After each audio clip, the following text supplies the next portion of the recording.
Olá, essa é a terceira parte da videoaula sobre qualificação registral imobiliária. Não é qualquer título que é admitido a registro. A Lei 6.015 traz expressamente quais títulos nós podemos admitir para o processo de registro. A regra que a própria Lei 6.015 traz é a escritura pública, inclusive aquelas que forem lavradas em consulados brasileiros. Isso é o que diz o inciso 1 do artigo 221. No inciso 2, há a menção aos escritos particulares, só que por ser exceção, tem de estar expressamente autorizado em lei. Então, um escrito particular só é aceito para registro quando houver previsão legal da sua admissibilidade. Nós iremos ver os principais casos, mas podemos mencionar o sistema financeiro da habitação e a alienação fiduciária de bens imóveis. E os escritos particulares, ao contrário das escrituras, têm que vir assinados pelas partes e testemunhas com as firmas reconhecidas, dispensando o reconhecimento quando se tratar de atos praticados por entidades vinculadas ao sistema financeiro da habitação. Veja, é claro que a folha do livro que fica no tabelionato é assinado pelas partes, mas o traslado, que é a cópia daquela escritura que fica arquivada no tabelionato, ela não precisa vir assinado pelas partes, ela precisa vir assinada pelo escrevente ou pelo tabelião. Mas, caso seja o título um escrito particular, ele deve vir assinado pelas partes e pelas testemunhas, a menos quando a lei dispensar. E, em regra, o escrito particular deve vir com a firma reconhecida, e no estado de Santa Catarina, reconhecida por autenticidade, em que a assinatura é feita perante o tabelião, ou o signatário vai até o tabelião com um documento já assinado e afirma que aquela assinatura é sua. Quando se tratar de atos praticados por entidades vinculadas ao SFH, não se exige esse reconhecimento de firma nos documentos, nos escritos particulares. Veja, só lembrando, a escritura pública não exige qualquer tipo de reconhecimento de firma. Também se admite como título atos autênticos de países estrangeiros, com força de instrumento público, desde que eles sejam legalizados e traduzidos na forma da lei, e registrados no cartório de registro e títulos e documentos, assim como as sentenças proferidas por tribunais estrangeiros após homologação pelo Superior Tribunal de Justiça, que a Emenda Constitucional 45 alterou, não é mais Supremo Tribunal Federal. Deveria ter sido alterada a Lei 6.015 também, mas ficou aí essa parte que foi derrogada já. Também se admite a registro cartas de sentença, formais de partilha, certidões e mandados extraídos de autos de processo. Hoje em dia não se exige mais a carta de sentença, nós podemos admitir, por exemplo, a sentença judicial em cópia autenticada pelo cartório, desde que conferida e que tenha todos os dados necessários. Muitas vezes a sentença simplesmente faz menção a uma petição no meio do processo, então a cópia autenticada dessa petição será necessária também. Ou há casos em que nós precisamos verificar todo o processo, quando não vem uma carta de sentença. Também se admite a registro contratos ou termos administrativos assinados com a União, estados e municípios no âmbito de programas de regularização fundiária e de programas habitacionais de interesse social, dispensado, nesse caso, o reconhecimento de firma. Ou seja, a regra geral é que negócios que versem sobre direitos reais de bens imóveis exigem sua formalização por meio de escritura pública. É isso que determina o artigo 108 do Código Civil. Não dispõe a lei em contrário, a escritura pública é essencial à validade dos negócios jurídicos que visem a constituição, transferência, modificação ou renúncia de direitos reais sobre imóveis de valor superior a 30 vezes o maior salário mínimo vigente no país. Então, se o imóvel tiver um valor superior a 30 salários mínimos, é necessária a escritura pública, a menos que haja expressa previsão legal.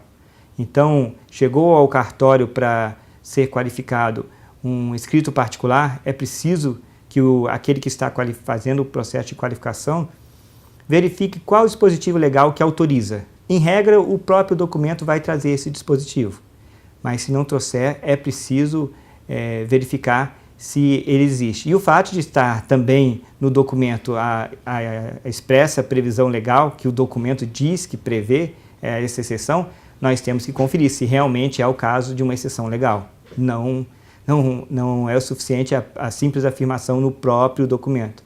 Eu já verifiquei alguns documentos particulares que traziam a locução com força de escritura pública que não tinham força de escritura pública, que não estavam dentro de qualquer previsão legal de exceção à regra geral da escritura pública. Principais casos de dispensa de escritura pública. Como nós falamos, somente são admitidos escrituras particulares sobre imóvel de valor superior a 30 vezes o salário mínimo quando houver expressa previsão legal.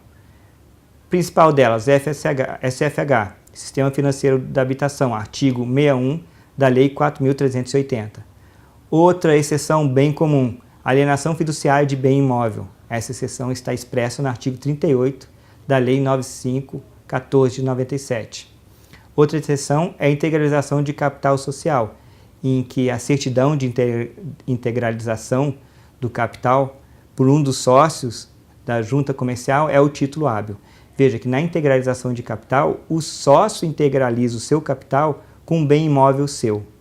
Então, esse bem imóvel tem que ser de propriedade do sócio. Não pode um terceiro integralizar o capital do sócio e transferir para a sociedade.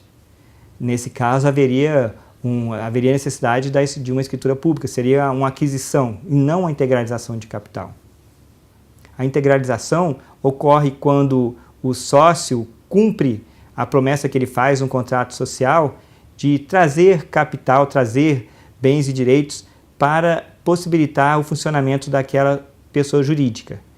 Essa é a integralização. Então, o sócio pode estipular no contrato que ele vai integralizar R$1 milhão para constituir o capital social daquela pessoa jurídica. Esse R$1 milhão pode ser integralizado por meio de um imóvel. Então, isso é a integralização do capital. É necessário que verificamos se é exatamente esse o caso. Temos outra exceção, que é a Lei de Incorporação Imobiliária 4591, ela traz, que é a própria incorporação, possibilidade de incorporação por instrumento particular e da instituição de condomínio também. A quitação é uma forma de extinção do direito real de garantia, por exemplo, a prova de quitação. O direito real de garantia ele é acessório à dívida, então, quitada a dívida, extingue-se aquele direito acessório, aquele direito real de garantia, e o Código Civil permite a quitação por instrumento particular. Mas claro que entra na regra geral, de que é exigida o reconhecimento de firma, que é a prova da autenticidade daquela assinatura. Mesmo nos casos em que há agentes do sistema financeiro da habitação que estão dando aquela quitação. Nesse caso, não entra naquela regra geral de que fica dispensado o reconhecimento de firma. Outra exceção é o artigo 1334 do Código Civil, a Convenção de Condomínio Edilício, a promessa de compra e venda também, o penhor rural, o penhor industrial, a cédula de crédito rural no Decreto-Lei 167, que pode instituir hipoteca por meio desse instrumento que é particular, cédula de crédito industrial, cédula de crédito à exportação, cédula de crédito comercial, cédula de produto rural. O Decreto-Lei 70 também prevê atos em que será admitido instrumento particular. A Lei das Sociedades Anônimas também. A Lei 9307 diz que a sentença arbitral também será admitida a registro. Veja, nós nunca iríamos conseguir cobrir todas as disposições legais que trazem essas exceções. Poderia ser até possível, mas são tantas que o importante é que saibamos. Apareceu uma previsão que nós não conhecemos, nós temos que ir até o texto da lei e verificar se essa previsão realmente existe. E se ela existir, se aquele título que nos foi apresentado contém todos os requisitos, porque cada lei traz requisitos diferentes. O próprio Decreto-Lei 70 de 1966 traz requisitos bem diferentes para a carta do leilão judicial, extrajudicial, nesse caso, né? Não se trata de leilão judicial, é extrajudicial. A 9636 fala que os contratos celebrados pela Caixa Econômica Federal também podem ser feitos por um instrumento particular, isso com relação a imóveis da União. A Lei 10.931 também traz outros casos. O Programa de Subsídio à Habitação de Interesse Social, na Lei 10.998, A lei referente ao sistema de consórcio também, 11.795, e assim vai. Ou seja, há várias previsões legais em que excepcionam a regra geral da escritura pública, mas é importante que nós verificamos se elas estão realmente contempladas, os seus requisitos estão contemplados, os requisitos legais estão contemplados naquele título que nos foi trazido a registro.